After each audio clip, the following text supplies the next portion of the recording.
So let's take a look at how this might actually play out. And this is, again, this is just dealing with probabilities, and it's dealing with the natural way of allocating a trade. So the market is coming down here to the low. Well, if the market is going to reverse, it's probably going to reverse at the low. Remember, this was support. If traders in the world thought that this price was too low, they would have pushed it lower. They didn't. So that means unless there's some economic change, they're probably going to buy again.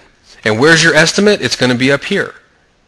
Well, we've got a couple of midpoints, don't we? We've got this one and this one. Remember, I said we need to look at where the market has moved, where the resistance is and where the support is. Now, where do we estimate our stop loss? Well, you know what? If the market breaks through this line, then it probably means that overall the market is getting more bearish. So you know what? We should probably stop out if the market gets below that line. Why? Well, because if it pushes down there, yes, it may come back up, but you know what? If it does, it's probably just going to keep going down. Why? Because the market is making a lower low pattern. Okay? That's the critical element here. If the market is going to reverse, it's not going to make a lower low. You're going to see a rounding bottom. So if you don't see a rounding bottom, that means the probability is the market's going to keep pushing down. I mean, hopefully you're beginning to see how all of this stuff knits together in your thinking and how you can look at the market. Okay, so if the market's going to bounce, we're going to see a rounding bottom. If the market is not going to bounce, you're not going to see a rounding bottom. You're going to see the market do this. Lower lows. Okay, good. So, and here I was thinking this was going to be fast. Okay, so here's the first low.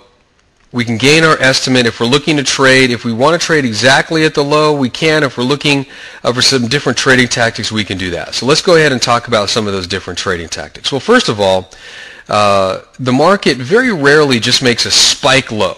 Okay, what I mean by spike low is it very rarely will just spike down to a price and never see that again. And if it does, you know what, quite frankly, in my book, that's just something I figure, you know what, I missed it. I just missed out on that trade.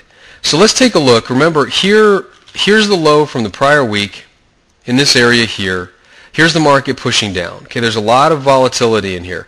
But then all of a sudden, what happens? We get some candlestick reversals. We get a hammer. We get an inverted hammer, sort of doji-ish, rickshaw man-like thing. I mean, it's just basically a reversal signal in a row.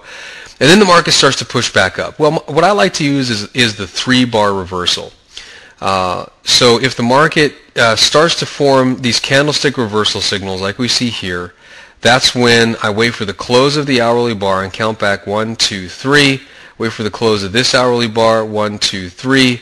Wait for the close of this hourly bar, 1, 2, 3. Now we're above this level. So that gives me, and we're actually back above the low of the prior week. Now that gives me an indication that the momentum is up. So then I'll look again at the high of this bar as my trading trigger. Okay, because that simply put means that the market's probably in for a push to the upside. But then what I have to do is put that together with my risk. What would be my risk? Well, if I was trading up here, I could trade down to the low of, maybe this structure here. Well, that's 49 pips. I could trade back to this low. I could trade back to this low. Do you see? So I'm gaining the logical points on the chart.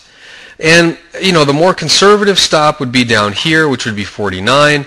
The more aggressive stop would be something, there are all sorts of them, something in the neighborhood of maybe this prior low here, or maybe this prior low over here, something like that. That would be very, very more aggressive stop. And you can see that the market did push back down almost all the way down to the low here, which, that's just how the market goes.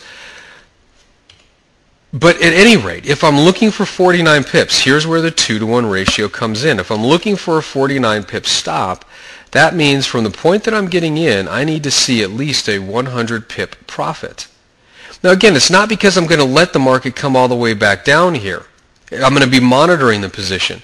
And it's not necessarily that I am going to let the entire position get up to here.